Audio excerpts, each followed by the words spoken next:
원론적으로 뭐 몇 가지 말씀을 드렸습니다만 실예를 들어서 한번 얘기를 하겠습니다. 이라크 파병 왜 했냐? 뭐 이런 얘기가 나올 수 있죠. 또 미국하고 왜 그 껄끄러워졌냐? 저는 껄끄러워지지 않았다고 생각하고 있습니다. 그러나 뭘 그렇게 묻는 사람들이 있습니다. 맨 처음 대통령 당선됐을 때 북핵 문제를 놓고 북한에 대한 무력 공격설이 마구 난무했습니다.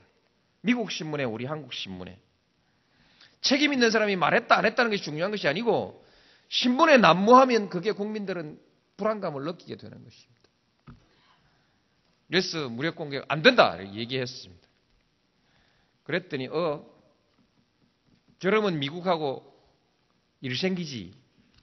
우리나라의 그동안의 안보와 안보 논리를 주도해 왔던 사람들이 큰일 났다. 노무현이가 미국하고 관계를 탈내겠다. 그렇습니다. 그러나 그 이전에 제가 어떻든 전쟁은 안 된다. 이렇게 얘기를 했습니다. 잘했는지 못했는지 모르겠고요. 왜 그렇게 했냐? 우리나라에 여러분이 지금 그런 대로 쓸만한 사람인지 내 스스로가 쓸만한 사람인지 아닌지를 검증하는 방법이 있습니다. 옛날 사귀던 친구 보고 우리 집에 놀러와라 해가지고 놀러오면 내가 아직도 괜찮은 사람이라는 뜻입니다. 돈 좀 꾸돌라 해가지고 돈 빌려주면 그거 아주 괜찮은 사람입니다. 돈 안 빌려주면 내가 요새 한물 가는구나 이렇게 생각해야죠.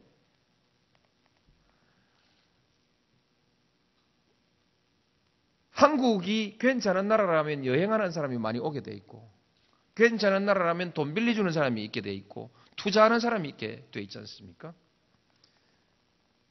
근데 제가 대통령 당선됐을 때 투자가 끊어질 거다. 돈 빌리러 갔더니 가산금리를 좀 더 내라 한다. 이 말은 한국에 돈 빌려주기 싫다 이 얘기하고 같은 얘기거든요. 국가가 돈 빌릴 수 없는 국가가 되면은 그때부터 위기로 갑니다. 돈 빌려달라 해가지고 안 빌려주면은 그때부터 철저히 단속하고 재빨리 신용을 회복하지 못하면 바로 97년 외환위기 같은 사태로 굴러떨어질 가능성이 있습니다. 대통령은 바뀌었고 미국을 한 번도 안 가본 대통령이고 근데 전쟁은 난다 하고 뭐 이런저런 상황이었습니다. 제가 안팎 고사등이가 됐죠. 북핵 문제를 가지고 전쟁은 없다 해야 되고 두 번째로는 있거나 없거나 간에 미국하고 관계가 돈독해야 되는 것이죠. 제일 처음 묻는 것이 그겁니다. 전쟁하냐? 그 돈 빌려주고 투자하는 사람들이 모여서 전쟁하냐? 그 다음에 북한이 붕괴하냐? 절대 그런 일 없다고 딱 얘기를 해놓고 나니까 미국하고 잘 지낼 거냐? 이렇게 물었습니다. 그럴 수 있습니까? 미국하고 잘 지낸다는 건 뭐 별로 말로 잘 지낸다, 괜찮다 하고 또 큰일 났다 하는 두 사람들이 있죠. 미국에서 큰일 났다 하는 사람은 노무현 길들이기 프로그램에 들어있기도 하지 않겠습니까? 천지도 없이 겁 없는 대통령이 된 모양인데 맛 좀 보여야지 이래가지고 그래서 한미관계가 나빠진다 계속 신호 보내가지고 노무현 기 좀 꺾어라 이거 아니겠습니까? 그런 것이 그때의 상황이었습니다. 네. 그때 제가 해야 되는 것이 전쟁 없다 이고 하나는 미국하고 괜찮다는 것이죠. 가장 확실한 증명이 이라크 파병 아니겠습니까? 그것은 개인 노무현과 미국과의 관계가 아니라 대한민국과 미국과의 우호관계가 동맹관계가 지속적으로 작동하냐 안 하냐 하는 그 바로메타였기 때문에 이라크 파병을 했습니다. 10,000명 보내자는 사람이 있었어요. 5,000명 보내자는 사람도 있었고 전투병 보내는 것이 당연하다는 사람들도 있었는데 또 우리나라에는 반대하는 사람도 많이 있고 그 전쟁의 명분에 대해서 의문을 제기하고 있는 또 많은 분들이 있어서 그래서 비전투 3,000명 장사로 치면 장사 참 잘했다고 생각하는데 어떻습니까?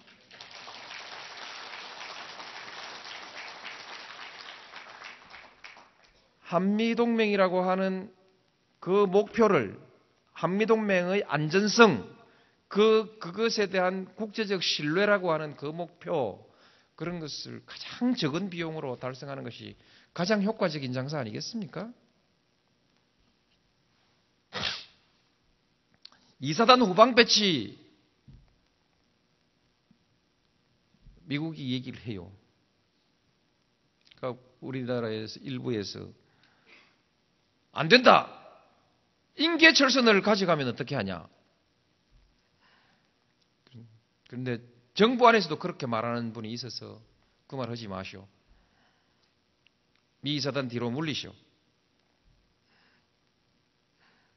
그럼 물리기로 했습니다. 그래서 이제 시비가 많이 붙었어요. 한쪽에서는 안보가 불안하다는 것이고 미사단 물리고 나면은 이제 북한이 밀고 내려오면은 어떻게 할 거냐 이거죠.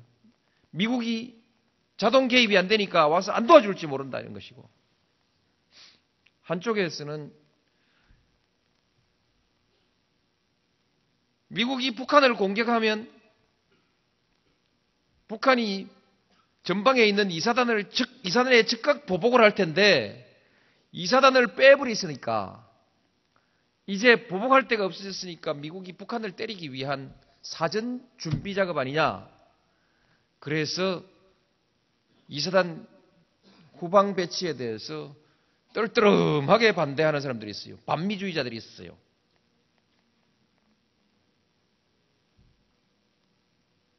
근데 옮겨야죠.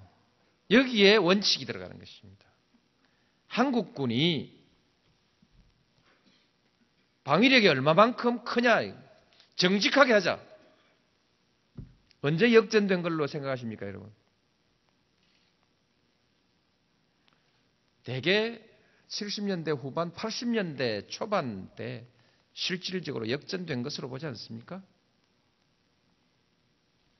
이제는 뭐 국방력이고 뭐 경제력 때문에 그게 뭐 85년이라고 한번 잡아봅시다. 85년에 역전됐으면 지금 20년이 지났습니다. 우리가 북한의 국방비에 몇 배인지 숫자를 지금 외지를 못하겠는데 여러 배를 쓰고 있습니다. 두 자릿수 아닙니까?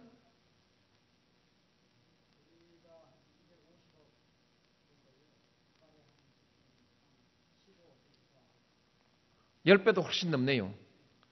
10배도 훨씬 넘는데 이게 한 해 두 해도 아니고 근 20년간 이런 그 차이가 있는 국방비를 쓰고 있는데 그래도 지금까지 한국의 국방력이 북한보다 약하다면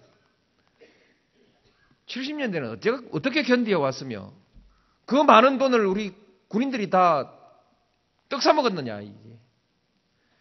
옛날에 국방장관들 나와가지고 떠들어 샀는데 그 사람들한테 직무유기한 거 아니에요. 그 많은 돈을 쓰고도 아직까지 북한보다 약하다면 직무유기한 거죠.